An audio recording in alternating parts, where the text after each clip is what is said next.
Another round of rugby league is in the books, and this was a round of upsets. But no one is more upset than I was after watching the Bulldogs dish out absolute against the injury-ravaged Newcastle Knights. But in saying that, there were 8 things in particular that I want to focus on in this round of rugby league that's just passed us. 8 things that we've learned coming out of round 4 of the NRL competition. Stay tuned for number 8 at the end of the video. That's going to raise a few eyebrows. If you are new, make sure that you do subscribe to Larry Talks. We're on our way to 2,000 footlongs, ladies and gentlemen. If you don't understand that reference, then I'm sorry, I can't really help you. But anyway, let's get back to the video and rip into the 8 things that we learned. Number 1, the Roosters finally spread their rings. I hope that was an alright rooster. But the Roosters came from behind to beat Manly 33-16 in a convincing fashion. They finally looked like a genuine top 4 side. Star performer Sam Walker, 4 out of 6 converted goals, 1 field goal, 280 kick meters. He orchestrated 4 second half try assists as well.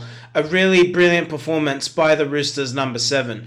I have to give some credit as well to Doueihi Cherry Evans. He was getting heckled by the fans all game long. He said he was looking forward to the match, perhaps surprised a little bit at the fan reaction, but I thought he actually had quite a commendable performance, so congratulations to Giraffe Doueihi Cherry Evans. They ran in 4 unanswered tries in the second half, full credit to the Roosters, and they crucially kept Manly quiet. They dominated in the middle. Tom Trbojevic, I want to give him some credit. He's been performing really well this season, and he continued his fine start for Manly with 2 tries himself, but it was nowhere near enough for the Manly Seagulls. Congratulations to the Roosters. The key now is, can they go back to back? I think they can, but we'll wait and see. Number 2, Manly sack Seibold, but can Kieran Foran turn it around? So Manly dropped to 0-3 to start their season. They remain winless for 3 games, and they don't look like they're going to get any closer to a victory. But in Manly's case, and clearly the Manly board agree, because the executives, the board of directors, the CEO,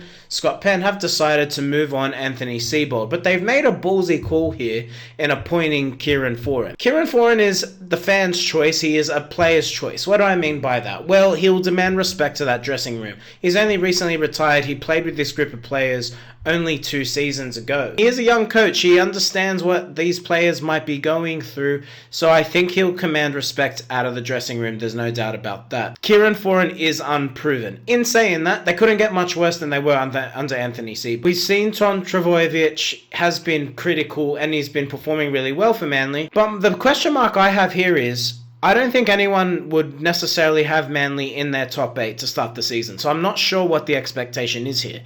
What is success for Kieran Foran? Is it coming anything above 12th? Is it making the top 8? Is it winning the premiership? I would love to know from a Manly fan what the expectation is with Kieran Foran coming in as your interim coach after 3 games. If you are a Manly fan or not, get your comments in below. What is a successful season for Manly? Number 3, are the Broncos finally back?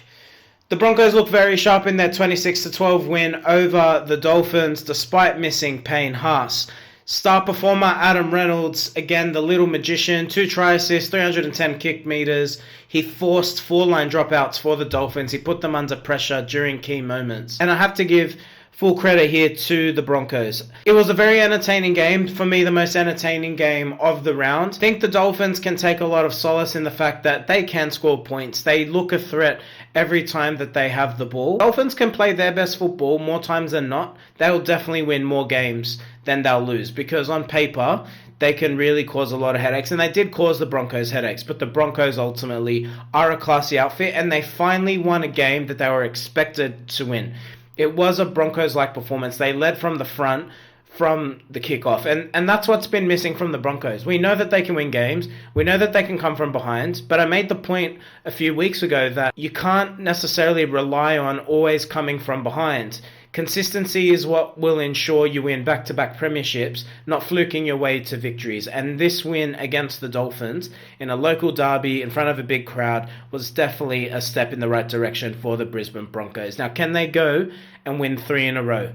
The challenge stays on because they are the hunted, but the Broncos are absolutely capable and they just might be back. Number 4, Adam Doueihi steps up big time for the West Tigers. West Tigers beat the Warriors 32-14 in Auckland, a huge upset victory and a massive win for the West Tigers in the context of their NRL season.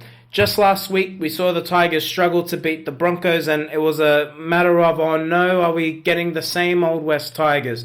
Turning it on against the weaker sides, but struggling to get into the grind against the better sides.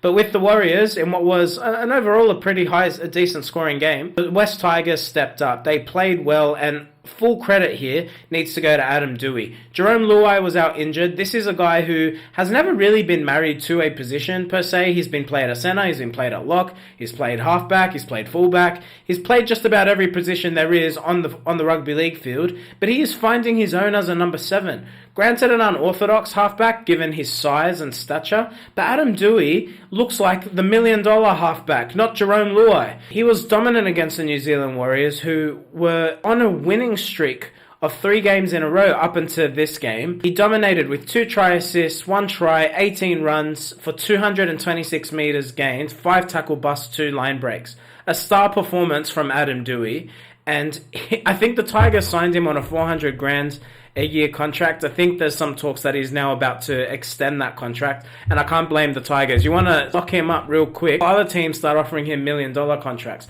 Well done, Adam Doueihi, and well done to the West Tigers. This is the type of victory that puts confidence into the side that perhaps they can finally break their finals drought, and Benji should be really proud of this performance. Number 5, gutsy Knights are genuine finals contenders. The Newcastle Knights were injury ravaged, but that didn't stop them in pulling off a 24-16 victory against the Canterbury Bankstown Bulldogs. Really under strength were the Newcastle Knights. They were missing their first choice number 9, their first choice fullback, their first choice halfback. They were missing their first choice prop. They still turned up and they still beat the Bulldogs. They went out to a 16-0 lead at halftime.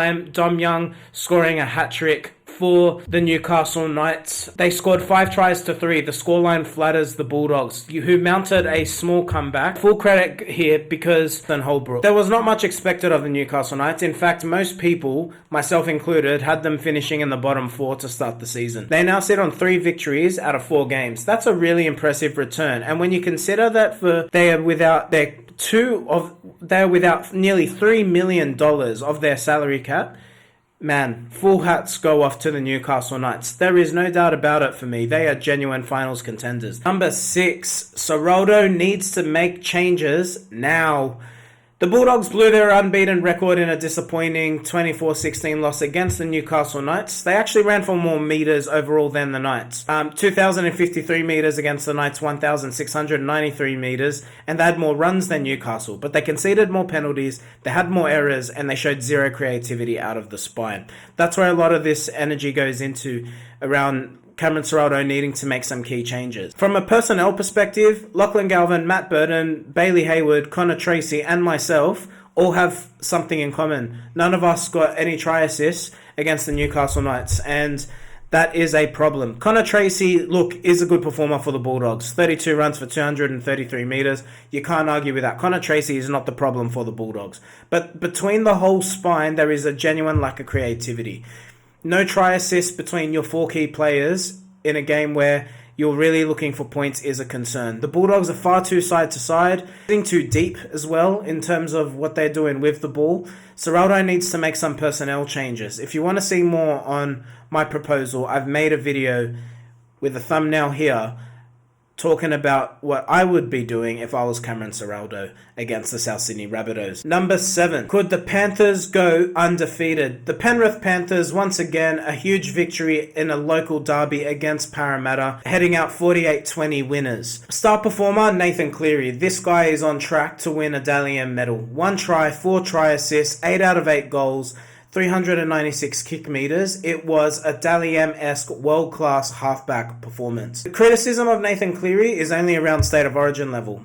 When it comes to NRL though, the guy's a magician. I'd love to see Nathan Cleary do this in a State of Origin series this year. Something gives me the feeling that this might be the year where he finally puts it all together. But the Penrith Panthers are so dominant. I know Parramatta scored some points, but the game was already locked up, let's be real. The biggest winning streak we have seen in the NRL modern era was the Melbourne Storm. I believe they had 19 wins in 2021. Can the Penrith Panthers be the first team in the modern NRL era to go undefeated?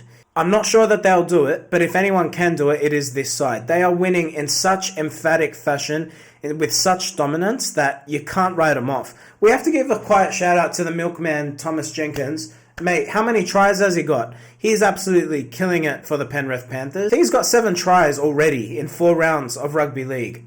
An amazing statistic. Well done to Thomas Jenkins, well done to Nathan Cleary, and well done to the Penrith Panthers. And number 8, congratulations to the Titans on winning a trophy, and a star was born. I'll get to the trophy in a moment. I want to give a shout out to the star performer, Arama Howe. 2 tries, strong meters, powerful runs, broke the Dragons' defense on a number of occasions. This is the new star player for the Gold Coast Titans. He was dominant in this game. Dragons, mate, same old for the Dragons. They don't know how to win games. Last week against Parramatta, when the Dragons got ahead, I've never seen a team more nervous to be ahead on the scoreboard. It was like, oh no, Kyle, what do we do? We're ahead.